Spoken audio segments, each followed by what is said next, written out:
అది continuous process గా 79 years నుంచి జరుగుతూనే ఉంది. కాబట్టి ఇవాళ ఒక్కరోజు జరుగుతున్నది కాదు, జరుగుతున్నది. ఒక ప్రణాళికబద్ధంగా పద్ధతి ప్రకారము ప్రజలను తప్పుదోవ పట్టించడం లోపల ప్రభుత్వాలు ఆరితేరి ఉన్నాయి. ఇక్కడ మాటల గారడి, అంకెల గారడి, ప్రజల ముందు తీసుకొచ్చి పెట్టేసి ఏదో చూపించేసి చప్పట్లు కొట్టే విధానం, ఇది ఏ ప్రభుత్వంలో ఉన్నదా లేదంటే అన్ని ప్రభుత్వాలలో ఇదే ఉన్నది. ప్రభుత్వం ఒకసారి వచ్చిన తర్వాత వాళ్ళు చెప్పే మాటలకు, ప్రతిపక్షంలో ఉన్నప్పుడు చెప్పే మాటలకు చాలా వైవిధ్యం ఉంటుంది.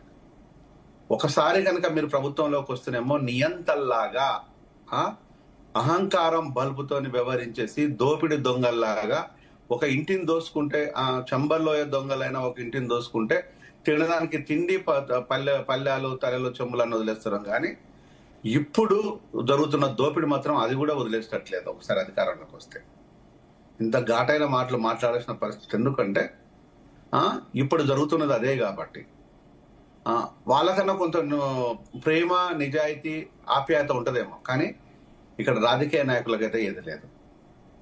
అలాగని చెప్పేసి ప్రతిపక్షాలన్న దాన్ని నిలదీసి ప్రజల ముందు తీసుకెళ్తాయంటే లేదు, పూలతోని కొడుతూ ఉన్నారు. ఇది ఓన్లీ మాటలతోని మాత్రమే సరిపెడుతున్నారు. దీనివల్ల పెద్ద ప్రయోజనాలే ఉండవు.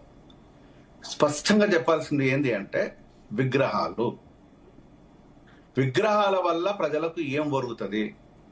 అది బాబాసాహెబ్ అంబేద్కర్ విగ్రహమే కావచ్చు, గాంధీ మహాత్ముని విగ్రహం కావచ్చు, సర్దార్ వల్లభాయ్ పటేల్ విగ్రహం కావచ్చు. ఏ విగ్రహాలైనా ఏం పెడతాయి? కాదు అనుకుంటే అక్కడ ఒక పర్యాటక స్థలం ఉంటుంది, ఫోటోలు దిగడానికి, సెల్ఫీలు దిగడానికి, రీల్స్ చేసుకోవడానికి, ఈ స్థలాన్ని సందర్శించడానికి పనికి వస్తుంది. సరే, వాళ్ళ పేర్లు ఉంటాయి, ఇది ఎవరు కట్టిల్లంటే పలానా వ్యక్తి కట్టిల్లు అనేది వాళ్ళ పేర్లు ఉంటాయి. కానీ నెల్సన్ మండేలా గారు ఒక మాట చెప్పారు, ఆ బుద్ధి మనకు ఎందుకు లేదో తెలియదు. ఆయన అన్న మాటలు ఏంది అంటే, ఒక ప్రముఖ యూనివర్సిటీ లోపల, దక్షిణాఫ్రికా లోపల, నేను నా దేశాన్ని కనుక నేను రక్షించుకున్నాను, నేను నా దేశాన్ని అభివృద్ధి పదంలో తీసుకెళ్తున్నాను, నేను నా దేశాన్ని అత్యున్నత స్థాయి లోపల ఒక క్వాలిటీ ఎడ్యుకేషన్ ఇస్తున్నాను, నేను నా దేశానికి స్వతంత్ర హక్కుదారునిగా తీర్చిదిద్దుతున్నాను అంటే నా యూనివర్సిటీలు, నా స్కూళ్ళు, నా విద్యాలయాలు మాత్రమే కీలకంగా ఉండాలి అనే దాన్ని ఉండాలి. దీని కింద బాబాసాహెబ్ అంబేద్కర్ అని పేరు రాసి పెడతారు. అంటే బాబాసాహెబ్ అంబేద్కర్ మాట్లాడిన మాటలు ఆయన దక్షిణాఫ్రికాలో యూనివర్సిటీలో పెట్టేశారు. మరి మనకు సిగ్గుందా? ఆయన మాటలను పక్కన వాళ్ళు ఆయన మాటలు పెట్టేసి ప్రజల కోసం పనులు చేస్తున్నారు. ఇక్కడ బొమ్మలు పెట్టేసి ప్రజలను వచ్చేసి తాగుబోతులను తయారు చేస్తున్నారు. వీళ్ళు కదా చెంబల్లోయ దొంగలంటే. ఇప్పుడు కదా, నేను మొదటిసారి అన్నప్పుడు ప్రేక్షకులు కూడా అనుకోవచ్చు, ఏంది జయన్న ఇంత చదువుకొని వచ్చేసి రాజకీయ నాయకులు అంత మాట్లాడినారు, రాజకీయ నాయకులు అందరూ ఉంటారు కదా, ఒకవేళ కనుక ఈయన పొలిటికల్ అనలిస్ట్ గా మానేస్తారు, రేపు రాజకీయ పార్టీలో మారితే ఈయన కూడా దొంగనే. Yes, absolutely. ఒక వ్యక్తిని, ఒక ప్రశ్నించే గొంతుకను మనము కట్టేయాలి, కుక్కలాగా కట్టేయాలంటే ఆ పార్టీ కన్నువ తీసి మెల్లో చేస్తే చాలు, వాడు కుక్కలాగానే పడి ఉంటాడు. ఇది మాట నేనన్న మాట కూడా కాదు, ఇది మహాత్మా కాంచీరామ్ అన్న మాట. అంటే ఈరోజు ఏ మహాత్ములన్నా, ఏ మేధావులన్నా, ఎవరన్నా కూడా ఇంకొక మాట, వాజ్పేయి గారు ఒక మాట అంటారండి, అసలు నిజంగా ఆయన పాదాలకు నమస్కరించాలి.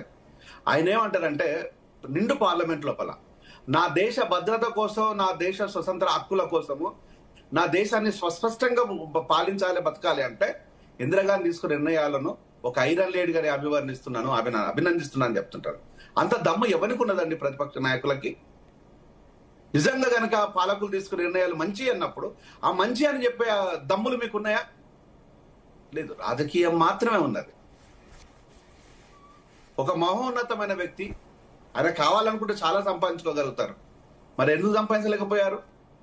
అలాగని చెప్పి బీజేపీ నాయకులు ఏం పత్తిత్తులని నేను చెప్పట్లేదు, ఇప్పుడు అదే పనిగా ఉన్నది.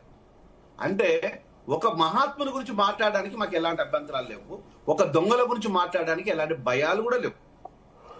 ఈ రోజు మీరు విగ్రహాల పేరు మీద చేసే డ్రామా ఎందుకు? విగ్రహాలు మీ ఇళ్లలో పెట్టుకోండి, చదువులు మా ఇళ్లకు పంపించండి, మా ఎస్సీ లైన్లకు, మా ఎస్టీ లైన్లకు, మా బీసీ లైన్లకు, మా పేదల ఇళ్లకు, మా నిరుపేద బ్రాహ్మణ రెడ్డి, వెలమ, కోమటి ఇలాంటి కుటుంబాలకు విద్యను పంపించండి. విగ్రహాలు మీరు మాత్రమే పెట్టుకో. ఒక్క నిమిషం చూపా. విగ్రహాలు మీరు మాత్రమే పెట్టుకోండి. ఎందుకు పెట్టుకోరు? మీ ఇళ్లలో విగ్రహాలు ఉంటాయా? ఎందుకుండవు మీ ఇంట్లలో విగ్రహాలు? అంటే ఇది ఓన్లీ ఒక మత్తులోకి తీసుకెళ్లే ప్రయత్నం. ఇది కేసీఆర్ చేసినా, రేవంత్ రెడ్డి చేసినా కూడా విగ్రహాలు వద్దు అనరు. విగ్రహాలు పెట్టండి, కానీ ఇంకొక రకమైన సూచన చేస్తుంటారు. ఎందుకంటే వాళ్ళు సూచిస్తున్నట్టు ఉండాలి. అసలు పెట్టకూడదు అని నేను ఆ రోజు, ఈ రోజు, ఈ రోజునే ఇదే మాట చెప్తాను నేను. అంటే ఇక్కడ ప్రజలకు విద్యా వైద్యము చాలా కీలకము. అల్జాపూర్ శ్రీనన్న చెప్పినట్టుగా, తమ్ముడు రామ్మోహన్ చెప్పినట్టుగా విగ్రహాలు అవసరం లేదు. ఇక ఆ తర్వాత పార్టీ సూచించేది ఇంకో దగ్గర పెట్టుకో. అసలు విగ్రహాలే అక్కర్లేదు. అంటే దీన్ని ఎవరు ప్రతిపాదించాలి? ఎందుకు ఇంతమంది ప్రజల ప్రతిపాదన మీ కళ్ళకు కనిపించడం లేదా? కానీ ఈరోజు భూములు గద్దల్లాగా తన్నుకపోకుంటూ అదే బిజినెస్ గా పెట్టుకున్నారు రాజకీయ నాయకులు. కొంతమంది రాజకీయ నాయకులు, ప్రభుత్వంలో ఉండే అనేక మంది ఈరోజు అదొక వ్యాపారంగా పెట్టుకున్నారు. ఈరోజు రాజకీయంగా గవర్నమెంట్ చేసేది. మరి ప్రజల పక్షాన మీరు ఎప్పుడు మాట్లాడలేదు కనుక, ప్రజలతో మీరు ఎప్పుడు ఉన్నారు కనుక, అంటే ఈరోజు ప్రజలుగా మాకు తెలివితేటలు లేవు అనేదే మీరు బలమైన అంశాలను నమ్ముతున్నారు. ప్రజలందరూ మేము ఒక్కటే, మేము అడిగితే రేపు అదే జడ్జి మా నుంచి వస్తే, అదే యువతరం కనుక ప్రశ్నిస్తే రేపు మీకు లాగులు నడుస్తాయి. అయ్యా, అది గుర్తుపెట్టుకోండి. 10 ఏళ్లకైనా ఇలాంటి పరిస్థితి వస్తుంది. దయచేసి రాజకీయ నాయకులకు అర్థం కావాల్సింది ఏంటంటే, ప్రజలు ఎప్పుడు తెలివి తక్కువ వాళ్ళు కాదు. ప్రజలు ఎప్పుడు కూడా తెలివి తక్కువ కాదు. కాకపోతే సహనానికి ప్రతిరూపం భారతదేశ పౌరులు. సహనాన్ని మాత్రం పరీక్షించొద్దు, ప్రజలను మాత్రం హింసించొద్దు అనేది నేను సవినయంగా కోరుకుంటున్నాను. రామోత్ గారు కంటిన్యూ. నేనేమంటున్నా, ఈ అంబేద్కర్ స్టాచ్యూకు మేము అంటే తాటికలు చేయడం అన్న విషయం మాట్లాడుతున్నాను. ఎందుకంటే తెలంగాణ వాస్తవంగా అంబేద్కర్ గారు వచ్చింది కాబట్టి అంబేద్కర్ గారిని స్మరిస్తూ వాస్తవం గౌరవ కేసీఆర్ గారు 125 అడుగుల విగ్రహాన్ని పెట్టడం జరిగింది. దానికి 146.5 కోట్లు మాత్రమే అయింది. ఒక్క ఇల్లు కూడా కూలగొట్టలేదు. 146.5 కోట్లు. నేనేమంటున్నా, ఇప్పుడు ఈ